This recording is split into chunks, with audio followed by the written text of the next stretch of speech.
আমি মাছের ঝোল করছি। মাছের ঝোলের জন্য রুই মাছটা তো ধুয়ে রেখেছি, নুন হলুদ মাখিয়ে আর সর্ষে তেল দিলাম। আজকের আরবি দিয়ে মাছের ঝোল। এখানে তেলটা আমার গরম হয়ে গেছে, মাছটা এবার ভেজে নিচ্ছে।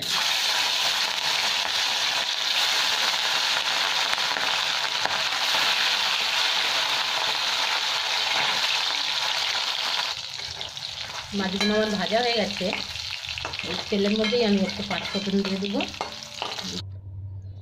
তেলের মধ্যে একটু পাঁচ ফোড়ন দিয়ে দিলাম।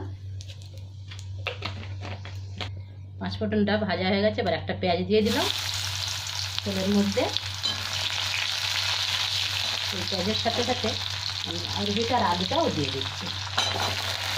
দুটোই একসাথে ভালো করে ভাজা হয়ে যাবে।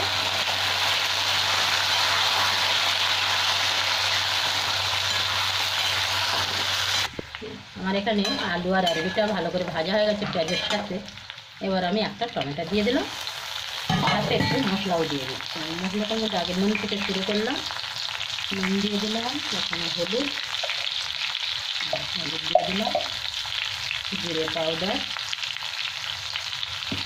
দিলাম, একটু ধনে পাউডার। এবার দিচ্ছি আরবিটা তো একটু ঝাল ঝাল বেশ ভালো হবে, এতে লাল লঙ্কাটা একদম শুকনো লঙ্কাটা দিতে হবে। আজকের আর কাশ্মীরি লঙ্কা ব্যবহার করছি না।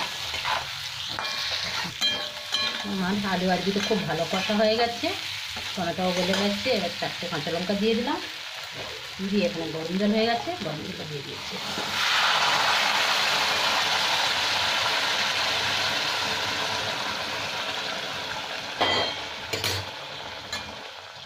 একবার ফুটে গেলেই এবার আমি দিয়ে দেবো, কেন হাফ তো আমার সেদ্ধ হয়ে গেছে ভাজতে ভাজতে আলু সেদ্ধ।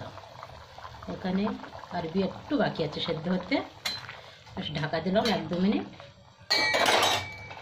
তারপরে মাছটা দিয়ে দেবো তাহলে।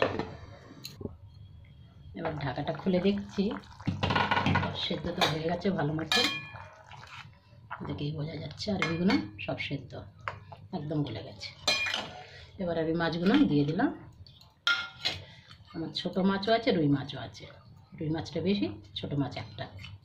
চলো আর 1-2 বার ফুটে গেলেই বন্ধ করে দেবো।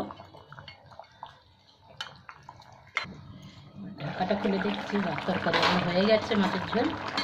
গ্যাসটা বন্ধ করে দিলাম, এরকমই ঝোল থাকবে।